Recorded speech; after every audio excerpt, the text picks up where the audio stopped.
Most of the Democratic Party is happily aligned with the interests of big tech, which funds their campaign. But there is one exception, at least Elizabeth Warren, believe it or not. Today, Warren unveiled a plan to break up the country's largest tech monopolies, Google, Amazon, Facebook, if she's elected president. Nobody's ever accused the show of carrying water for Elizabeth Warren, that's for sure. But when somebody says something smart and true, we want to be the first to congratulate that person. We are not partisans. We're just looking for people of good faith to make good decisions. And that would be a good decision. One of the main reasons it would be is because monopolies have immense power. And these monopolies use that power to censor unpopular speech, conservative speech almost always. A Twitter executive recently appeared on the Joe Rogan podcast and basically admitted that. Watch. Your platform restricts speech. Our platform promotes speech unless people violate our rules. You're biased and you're targeting specific individuals because your rules support this perspective. No. Why are people being suspended for tweeting hashtag learn to code?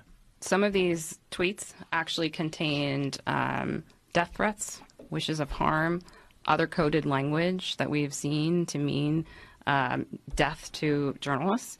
So it wasn't about just the learn to code. It was about the context that we were seeing. Come on, that's just not true. That's just not true. The editor-in-chief of the Daily Caller was suspended for tweeting nothing but hashtag learn to code. She's just lying. They all are. Jesse Kelly is the host of the Jesse Kelly radio show in Houston. He has himself been a victim of tech censorship, and we're proud to have him on tonight. Jesse, thanks very much for coming on. So what strikes you more, the willingness of Twitter and other social media companies to just censor things they don't like, or their complete lack of self-awareness when asked about it? I think they're extremely self-aware, Tucker. They're aware of the fact that other than that interview right there and people like your show, nobody's going to ask them the tough questions. And I'm not surprised about them censoring. That's what totalitarians do. They censor things off. And we as conservatives had better wake up to the fact that we have a cultural war with socialism in the United States of America right now. And the socialists control all the supply lines, and conservatives wonder why we're starving to death. That's exactly right. And I should say, I think I don't know the guy who asked the question. I think it's Tim Pool, and I think he's a leftist, but an honest one, and good for him. But you're absolutely right that they're never pressed on this by anybody except in the most sort of sensitive way, Robin Roberts interviewing Jussie Smollett kind of why are you so wonderful way.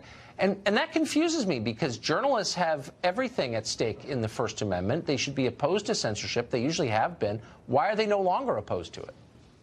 Because journalists want to be eaten last. All the journalists are socialists, just like the tech guys are, just like all the media is, just like Hollywood is. All the journalists just want to be aligned with the socialists that are in charge of the government at the end. But conservatives had better wake up, and they'd better realize that making your living just off these tech platforms is dangerous. It spells trouble. It's like inviting Ilhan Omar to your kid's bar mitzvah.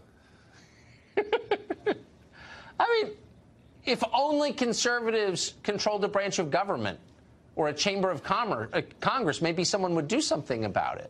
I mean, why aren't the conservative office holders who wield power doing anything to protect their voters and America and the Bill of Rights itself?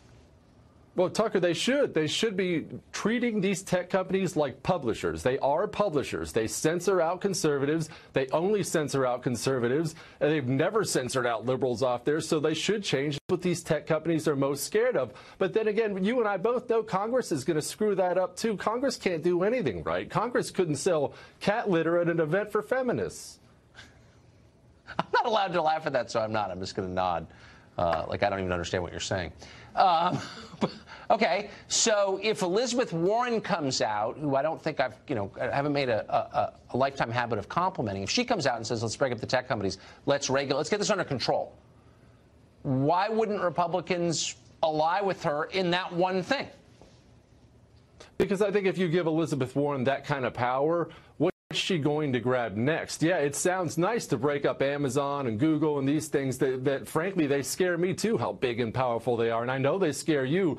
But once you give Elizabeth Warren that kind of power, then that hungry animal is not going to stop there. She's going to start looking at people like you and me, and we're going to get eaten next. You're going to break up your house. It's probably a fair point. You're a wise man. Jesse, great to see you. Thank you. Appreciate you, brother.